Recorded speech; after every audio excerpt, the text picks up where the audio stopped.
A sloth, a donkey, and a curious human. Send a prompt and see what they're doing. One hits record with a question on his mind. Two brothers pick it up, see what they find. Corn takes his time, Herman's got the facts. Back and forth, they never hold back. My weird prompts, come on in, that's where we begin. My weird prompts, glad you're here. This episode was generated using artificial intelligence. Please verify facts. Hey, Herman and Corin. So just recording a prompt for an episode. I was saying that it's officially safe to be outside, and there's no warning, even though I saw some interesting things in the sky. And then the sirens went off, and I had to run. So there you go. Stay close to protected space, and it really underscores something I've noted. And I'm very careful about what I share about the warnings and alerts in Israel. But I just will say that as an avowed prepper, even though the Home Front Command will tell you, and they're doing their absolute best, and that they give as much warning as they can, and for sure they do, there are instances where the warning is very, very short, and it really actually takes us back to that conversation where we talked about being in a protected space or being in a underground car park. That they say, yes, 90 seconds is what's on the book, and in general you get some more like 5, 7. There's been times where we got as much as 15 minutes of warning, but there's also been times where we got 3 minutes, 1 minute, and now I would say there was basically 0 seconds. It just went off. So Israel is confronting very, very significant threat, and stay wherever you can get the closest to. In general, I will not, I don't want to give any advice, especially we tell people to listen to the Home Front Command, but that is their advice. Basically be wherever you can get to. That's the primary rule. And we saw just a few minutes ago why that's in place.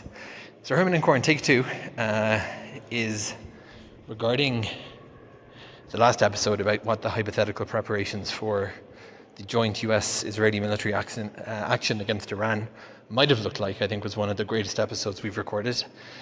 And of course, we can't actually know at the moment, or probably ever, whether this was exactly how it went down.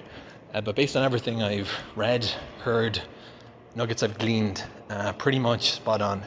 What was really interesting, not just the huge amount of detail, how the compartmentalization works and how it might have squared against the need to compartmentalize information between two militaries, was all, and then the multidisciplinary input.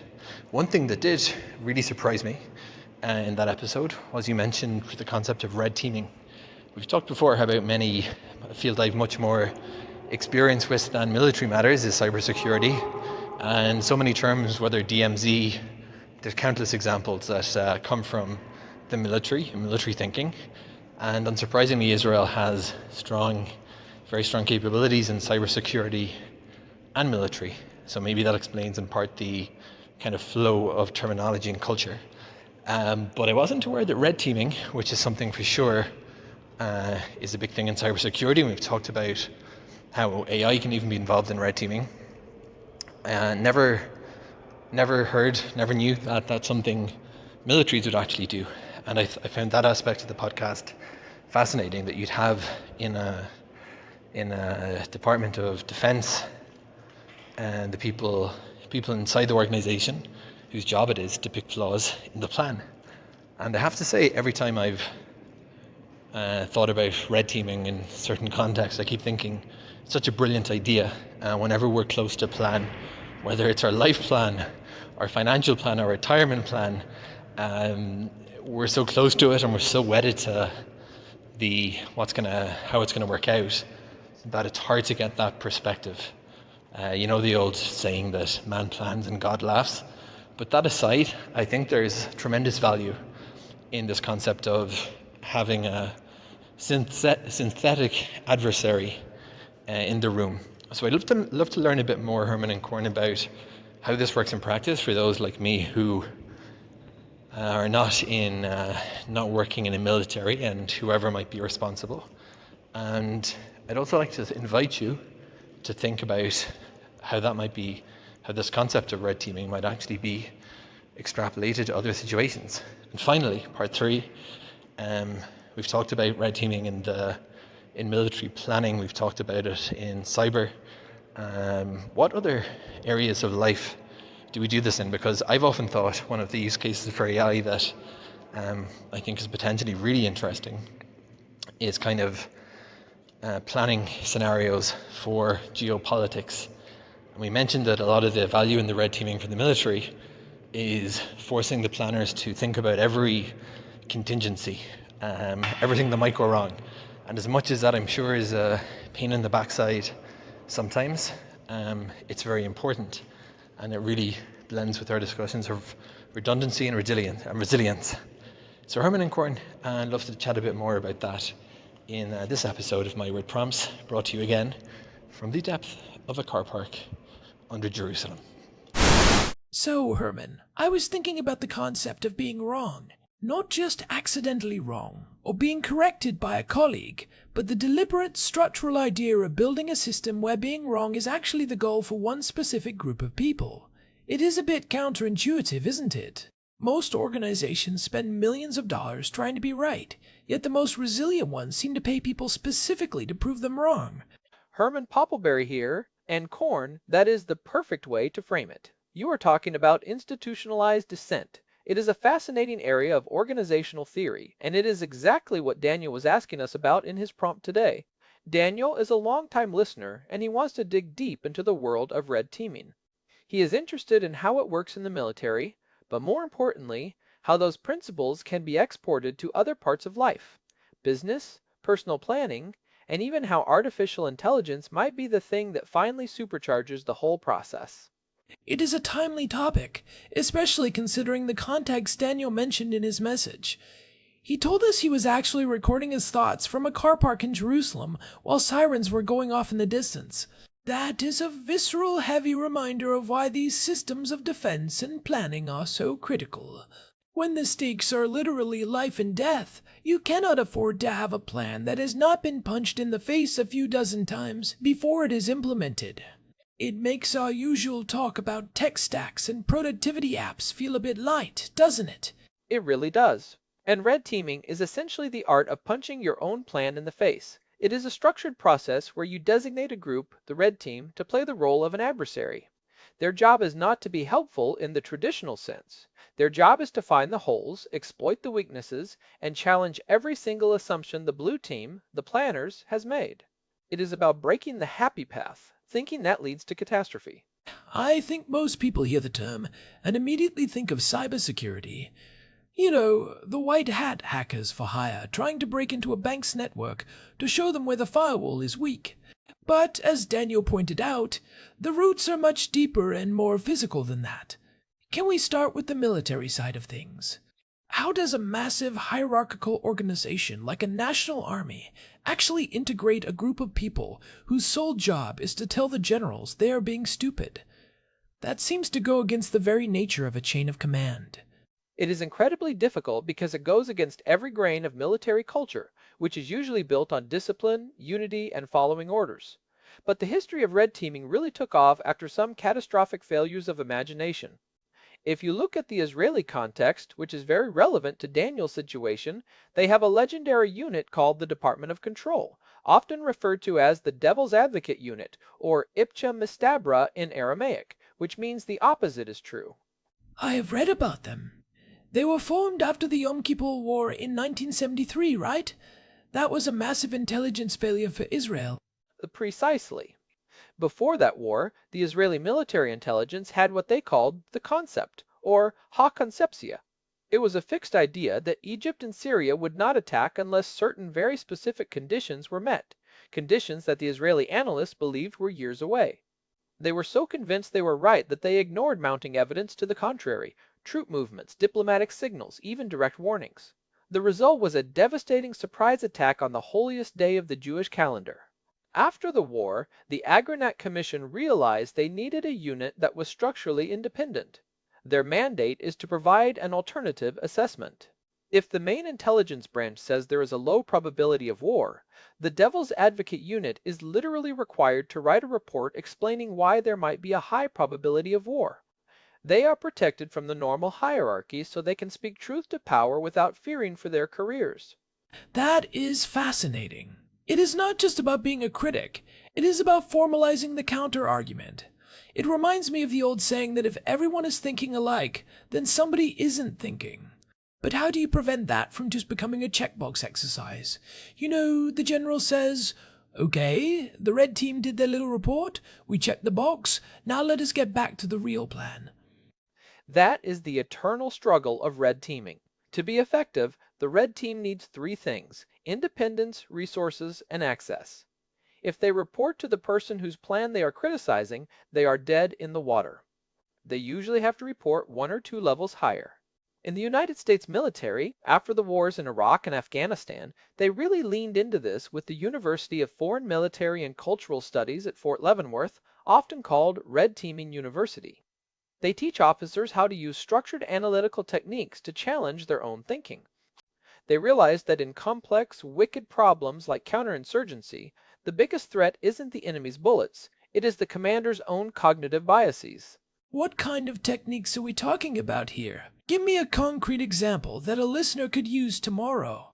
One of the big ones, and my personal favorite, is called the Pre-Mortem. It was popularized by psychologist Gary Klein. Instead of waiting for a project to fail and then doing a post-mortem to see what went wrong, you gather the team before you launch. You say, okay, imagine it is 1 year from now and this plan has failed spectacularly. It is a total disaster. The company is bankrupt, or the mission was a failure. Now, tell me the story of how that happened. I love that. It bypasses the optimism bias. If you ask people what might go wrong, they are often protective of their ideas because they don't want to seem like they aren't team players. But if you tell them it has already failed, it gives them permission to be creative and critical without feeling like they are being a downer. It turns criticism into a creative exercise. It shifts the psychology from defending a plan to solving a mystery.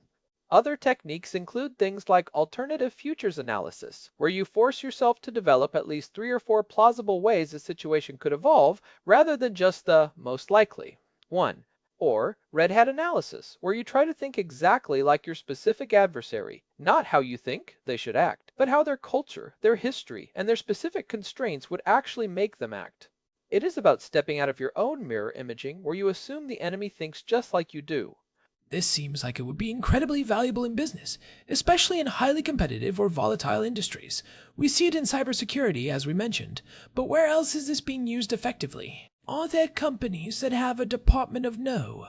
You see it a lot in the financial sector now, especially after the 2008 financial crisis. Regulators now require large banks to undergo stress testing. That is essentially a form of red teaming for the economy.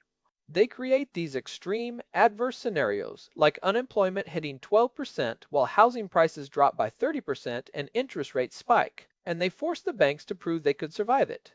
It is a way of saying, your model works in a bull market, but what happens when the world catches fire? It is basically a financial war game. But beyond finance, think about supply chain management. If you are a company like Apple or Toyota, your entire existence depends on a global web of suppliers. Red teaming in that context means asking, what happens if this specific port in Taiwan is closed for 2 weeks due to a typhoon or a blockade? What if a rare earth metal becomes unavailable due to a trade war? We actually touched on some of the physical aspects of this back in episode 771 when we talked about high-stakes redundancy. Red teaming is the process that tells you where you need that redundancy. It identifies the single points of failure that are hidden by layers of bureaucracy. That makes a lot of sense. If you do not red team your supply chain, you do not actually know where your vulnerabilities are. You might have 3 suppliers, but if all 3 of them get their raw materials from the same factory in a flood zone, you do not really have redundancy. You just have the illusion of it. It is like having 2 backup generators that both run on the same natural gas line that could be cut. Precisely. And that is where the transition from military to industry becomes so powerful. In the military, a red team might uncover that a specific communication protocol is vulnerable to jamming. In a hospital, a red team might uncover that their emergency room procedures fall apart if the digital record system goes down. They might realize that the staff has become so dependent on the technology that they have forgotten how to triage using paper and pen. This is a huge issue in modern infrastructure. We are building systems that are incredibly efficient but incredibly brittle. That reminds me of episode 765, where we discussed engineering emergency standard operating procedures. Red teaming is the stress test for those procedures. You can write a manual for what to do during a power outage, but until a red team actually walks into the building and flips the breakers without warning, you do not know if that manual is worth the paper it is printed on. I have heard of chaos engineering at companies like Netflix, where they have a program called Chaos Monkey that randomly shuts down servers in their production environment just to make sure the system can handle it. Is that a form of red teaming? It is the ultimate form of automated red teaming. It is moving from a paper exercise to a live fire exercise. Real red teaming involves a degree of realism. In the world of physical security, red teams are the ones who try to talk their way past a front desk or find an unlocked side door. In corporate strategy, it might involve a shadow board of directors whose only job is to try to bankrupt the company by launching a competing product or stealing their best talent. It is about finding the unthinkable and making it thinkable. I want to pivot to the AI side of this, because Daniel brought up a really interesting point about geopolitical planning. We are seeing AI being used for everything from writing code to diagnosing diseases, but using it to simulate adversarial geopolitical scenarios feels like a whole different level of complexity. How does that look in practice as we head into mid-2026? This is where it gets really exciting and, frankly, a little bit scary. Traditionally, a geopolitical war game involves dozens of experts sitting in a room for days playing out roles. It is slow, it is expensive, and it is limited by the biases of the people in the room. AI changes the scale and the speed. Imagine a multi-agent system where you have hundreds of specialized large language models. Each one is assigned a role. One represents the interests of a specific nation's energy sector. Another represents its military leadership. Another represents a local insurgent group. And another represents the international media.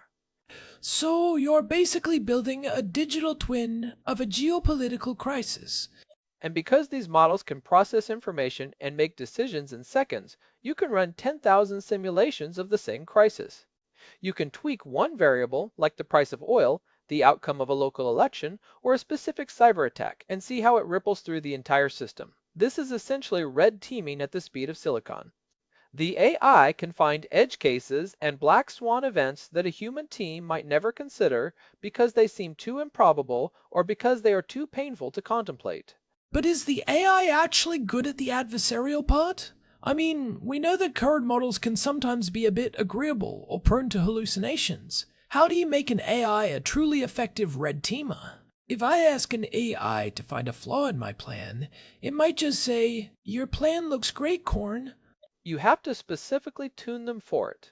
This is actually a huge part of AI safety research right now. Before a company like OpenAI or Google releases a new model, they have internal red teams, and they often hire external ones to try to jailbreak the model. They try to get it to give instructions on how to build a weapon or write malicious code. They are using AI to red team AI. But for geopolitical planning, you use what is called adversarial machine learning. You are essentially training a model to find the most efficient way to break a system. If you are red teaming a national power grid, the AAI is not just looking for a weak password. It is looking for the specific combination of high demand periods and equipment maintenance schedules that would make a small failure cascade into a national blackout. That sounds like it connects directly to the idea of building resilience. If the AI red team finds 10,000 ways to break the grid, the planners can then prioritize the most likely or most devastating ones and build redundancies there. It is a way to map the landscape of risk in a way that was previously impossible. It is moving from guessing where the holes are to mathematically identifying the holes. And that brings us back to Daniel's point about redundancy and resilience. In episode 662, we talked about mapping global power as a dynamic graph. If you combine that graph-based understanding with AI-driven red teaming, you start to see the world not as a series of static states, but as a living, breathing system of dependencies. Resilience is not just about having a backup generator, it is about having a system that can absorb a shock and adapt. Red teaming is the tool that tells you where the shocks are going to come from. It allows you to build anti-fragility, a concept from Nassim Taleb where the system actually gets stronger when it is stressed. I wonder about the human element in all of this, though. If an AI red team tells a group of human politicians that their favorite policy is going to lead to a civil war in 5 years, based on 10,000 simulations, are they actually going to listen? Or are we just going back to the same problem the Israeli military had in 1973, where the humans in charge just ignore the uncomfortable data because it doesn't fit their narrative? That is the million-dollar question, corn. Red teaming is as much a psychological and cultural challenge as it is a technical one. You can have the best AI in the world, but if the leadership culture punishes dissent or rewards yes men, the red team is just theater. It is security theater for strategy. That is why the most successful red teaming organizations are the ones where the leadership actively seeks out the red team's input and rewards them for finding flaws. You have to create a culture where finding a failure is celebrated as a success. It requires a massive amount of intellectual humility. You have to be willing to be proven wrong in a very public way. I think that is why it is so rare to see it done well. It is easy to say you want a red team, but it is hard to actually give them the power to ruin your day. It is like asking someone to tell you your baby is ugly. It really is. And for our listeners, I think there is a practical takeaway here for everyday life. You do not need an AI or a military unit to do basic red teaming on your own life. If you are making a big career move or a major investment or even just planning a big trip, do a mini pre-mortem. Sit down with a friend, someone who isn't afraid to be blunt and say, okay, it is 6 months from now and this has been a total disaster. Why? I do that with my tech projects all the time. I call it the pessimist checklist. It is amazing how often the thing that actually goes wrong is something you could have easily anticipated if you had just forced yourself to think about failure for 10 minutes. It is usually something mundane, like I forgot to check if the API was deprecated, or I didn't account for the time zone difference. Right. It is about breaking the happy path. Thinking. We all want things to go well, so we naturally focus on the steps that lead to success. Red teaming is just the formal process of forcing yourself to look at the unhappy path. It is about exploring the shadow of your plan. What about the risks of AI red teaming? If we build these incredibly powerful tools to find weaknesses in our systems, what happens if those tools fall into the wrong hands? If an AI can find the perfect way to red team a power grid to make it more resilient, it can also find the perfect way to attack that same grid. We are essentially building a blueprint for destruction at the same time we are building a blueprint for defense. That is the classic dual-use dilemma of technology. The same tool that builds the shield can also sharpen the sword. That is why there is so much debate right now about open sourcing powerful AI models. If you open source a model that is excellent at red teaming biological security, are you helping the defenders or are you giving a roadmap to a bioterrorist? There is no easy answer there. But the general consensus among security experts is that you cannot have security through obscurity. The adversaries are going to use AI anyway. They are already using it to craft better phishing emails and find software vulnerabilities. So the defenders have to use it even more aggressively to find and patch the holes first. It is an arms race of imagination. An arms race of imagination. I like that. It means the side that can imagine the most ways to fail is the side that is most likely to survive. And that is why red teaming is becoming a core part of how we manage everything from software development to international relations. It is the only way to stay ahead of the complexity. As the world gets more interconnected, the number of ways things can fail increases exponentially. We need tools that can match that complexity. We are moving from a world of linear risks to a world of systemic risks. I think about Daniel and his family in Jerusalem. The sirens he is hearing are the result of a massive geopolitical system that has failed to find a peaceful resolution. In that context, red teaming is not just an intellectual exercise. It is the difference between a missile defense system that works and one that has a fatal flaw. It is the difference between a civilian population knowing exactly where to go when the sirens sound and a chaotic scramble. It is the difference between resilience and collapse. It really underscores the importance of what we talked about in episode 779 regarding operational security and the cost of a click in a digital age. In a conflict zone, every action is being red teamed in real time by the adversary. They are looking for patterns, they are looking for lapses in discipline, they are looking for vulnerabilities in the digital footprint of the population. Red teaming is a way to stay one step ahead of that process. So, if we were to summarize the benefit of this approach for someone who is not in the military or cybersecurity, what would it be? How do we take this home? I would say it is the fundamental shift from how do I make this work to how could this fail. It sounds negative, but it is actually the most constructive thing you can do. By identifying the failure points early, you can build a system that is actually worthy of your trust. Whether that is a business plan, a piece of software, or a national defense strategy, trust is earned through the fire of adversarial testing. If it hasn't been tested, it isn't real. And AI is the fuel for that fire. It allows us to test things more intensely, more broadly, and more cheaply than ever before. But we still need the human wisdom to interpret the results and the human courage to act on them, even when they are uncomfortable. Especially when they are uncomfortable. Well said. It is that combination of human intuition and machine scale analysis that is going to define the next era of resilience. We are moving away from a world where we try to predict the future and toward a world where we try to survive all possible futures. We are building future-proof systems by trying to break them today. I think that is a powerful place to end. We have covered the military roots of red teaming, the psychological hurdles of institutionalized dissent, how it is being applied in industry from finance to supply chains, and the potentially world-changing impact of AI in geopolitical planning. It all comes back to that core idea of redundancy and resilience. If you want a system that lasts, you have to be the first one to try to break it. You have to be your own worst enemy so that no one else can be. And if you are interested in how these concepts of redundancy play out in the physical world, I highly recommend going back and listening to episode 771. It pairs really well with what we have discussed today. We talk about everything from dual-homed internet connections to the way the human body has 2 kidneys. For sure. And hey, if you've been finding these deep dives useful, we would really appreciate it if you could leave us a quick review on Spotify or Apple Podcasts.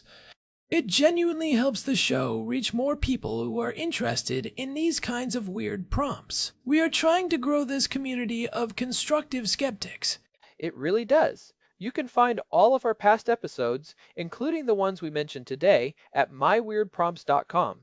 There is also a contact form there if you want to send us your own thoughts or a prompt of your own. We love hearing from you, especially when you challenge our own assumptions. Consider it a form of red teaming for the podcast. Or you can just email us at show@myweirdprompts.com. Thanks again to Daniel for that prompt. It is always a pleasure to dive into these topics, even though we wish he was recording from somewhere a bit more peaceful than a car park under siren alert. We are thinking of you, Daniel, and your family. Definitely. Stay safe out there. Our show music, as always, was generated with Suno. This has been My Weird Prompts. Thanks for listening. We will talk to you in the next one. Goodbye. Goodbye. This episode was generated using Gemini Flash 3. Text-to-speech engine was Chatterbox. Thanks for listening to our show, My Weird Prompts, where our thoughts go from slow takes to facts on cue. We change and